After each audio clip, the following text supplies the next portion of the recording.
दोस्तों ये कहानी है एक ऐसे लड़के की जो कि पढ़ाई में एवरेज था। दिन भर दोस्तों के साथ टाइम पास करना, मोबाइल चलाते रहना उसकी आदत थी। घर पर उसकी माँ की तबीयत भी ठीक नहीं रहती थी और वो ठहरे गरीब परिवार से, और घर की हालत बस से बदतर थी।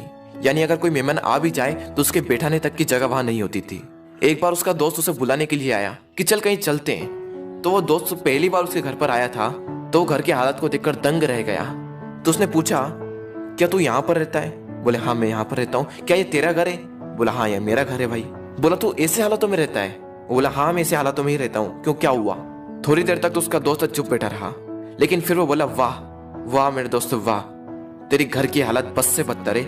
माँ घर पर बीमार पड़ी हुई है, पापा दिन रात काम करके थोड़ा सा पैसा जुटा पाते हैं और उससे घर खर्च चलाते हैं, और तू दिन भर मोबाइल चलाते रहता है, दिन भर दोस्तों के साथ टाइम पास करता है। तुझे अपने करियर की कोई चिंता नहीं और तेरे घर की हालत बस से बदतर हो चुकी है। तो एक बात बता, किसको धोखा दे रहा है? अपने आप को, अपने माँ बाप को? किसको धोखा दे रहा है? उसके दोस्तों ने कहा तू चल मेरे साथ। वो बोला कहाँ चलना है? नहीं तू चल मेरे साथ। तो उसका दोस्त उसे वहां ले गया जहाँ पर उसके पापा काम करते थे। उसके पापा एक फैक्ट्री में मजदूर थे। वो वहां पर बैठे हुए थे, पसीने से तरबतर होकर हालत बस से बदतर हो चुकी थी, शरीर में पेन हो रहा था, और उनके पास में उन्हीं की फैक्ट्री का एक मजदूर और बैठा था और वो उनसे कुछ कह रहे थे। और वो कह रहे थे कि यार मेरी पत्नी घर पर बीमार है, इलाज कराने के लिए पैसे भी नहीं है। मैं दिन रात मेहनत करके सिर्फ 2 वक्त की रोटी जुटा पाता हूँ और उससे सिर्फ घर का खर्च चलता है और कहीं पैसा बच ही नहीं पाता। अभी तो बेटे के स्कूल की फीस भी भरनी है। यार इससे बेहतर तो मौत ही है। जिंदगी दुख का दूसरा नाम बन चुकी है। मैं तंग आ चुका हूँ इस जिंदगी से। अब तो सिर्फ मेरा बेटा ही मेरी आखिरी उम्मीद है। उसके पापा कह रहे थे कि देखना एक दिन मेरा बेटा इससे भी बड़ी फैक्ट्री का मालिक बनेगा।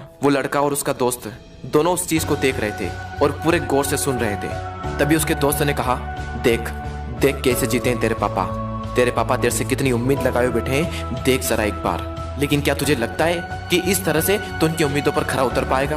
एक बार तो अपने पापा की हालत को देख कि कैसे जीते हैं, और एक बार तो अपनी हालत को देख कि तू कैसे जीता है। वो 2 कौड़ी का मोबाइल तेरे पापा से पढ़कर है, वो 2 कौड़ी की लड़कियां जो जिंदगी में सिर्फ कुछ पलों के लिए आती है और फिर चली जाती है, वो तेरे पापा से पढ़कर है। वाह मेरे दोस्त वाह, ये तो सिर्फ कुछ दिनों के लिए आएगी और फिर चली जाएगी। अरे बदल अपने हालातों को। यह सब देखकर और यह सब सुनकर उस लड़के के खून के आंसू टपक गए, और उसने उसी वक्त निश्चय किया कि जिस फैक्ट्री में मेरे पापा काम करते हैं, आने वाले 5 साल के अंदर अंदर इससे भी बड़ी फैक्ट्री का मैं मालिक बनकर दिखाऊंगा।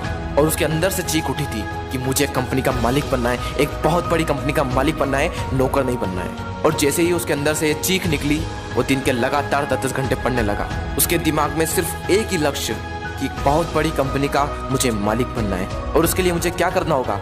उसके लिए मुझे पढ़ना होगा, और मैं पढ़ूंगा। कोई माई का लाल ऐसा नहीं है जो मुझे रोक सकता है पढ़ने से। और आखिरी के सिर्फ 1 महीने में पढ़कर पूरे स्टेट में टॉप कर दिखाया। सब लोग हैरान हो गए कि ये कैसे हो गया। सबकी आंखें फटी की फटी रह गई। सब लोग दंग रह गए कि हाउ इज दिस पॉसिबल। जब उसका इंटरव्यू हुआ और उससे पूछा गया कि ये सब कैसे हुआ, तब उसने कहा कि मुझे जिंदगी में कुछ नहीं चाहिए, मुझे तो सिर्फ अपने पापा के सपनों को पूरा करना है। मेरे पापा का सपना है कि जिस फैक्ट्री में वो काम करते हैं उससे भी बड़ी फैक्ट्री का एक दिन में मालिक बनकर दिखाऊं। सिर्फ इसी सपने को लेकर मैं इतना पढ़ पाया और अपने प्रदेश में फर्स्ट आ पाया। दोस्तों हो सकता है कि आप इस कहानी की शुरुआती पार्ट को अपने आप से रिलेट कर पाओ। इंडिया में मैक्सिमम लोग या तो मिडिल क्लास फैमिली से बिलोंग करते हैं या फिर पुअर फैमिली से बिलोंग करते हैं। हर बच्चे के पापा बहुत ही संघर्ष करके उसे पढ़ाते हैं। हो सकता है आपके घर की भी यही हालत हो। उस कहानी में उस लड़के ने रियलिटी को एक्सेप्ट करा और अपने हालातों को बदल दिया।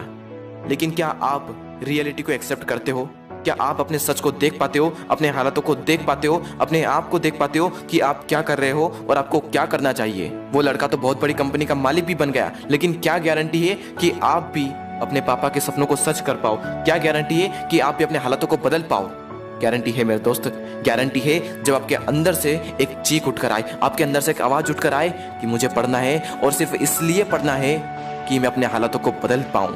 और जिस दिन आपके अंदर से ये आ गया ना कि मुझे पढ़ना है और सिर्फ इसलिए पढ़ना है कि अपने हालातों को बदलना है, अपने मम्मी पापा के सारे सपनों को सच करना है, जिस दिन आपके अंदर से ये आवाज आ गई, उस दिन से एक बात तो तय है कि आप अपने हालातों को बदल दोगे, अपने माँ बाप के सारे सपनों को सच कर दोगे। बस जरूरत है तो एक अंदर से आवाज की।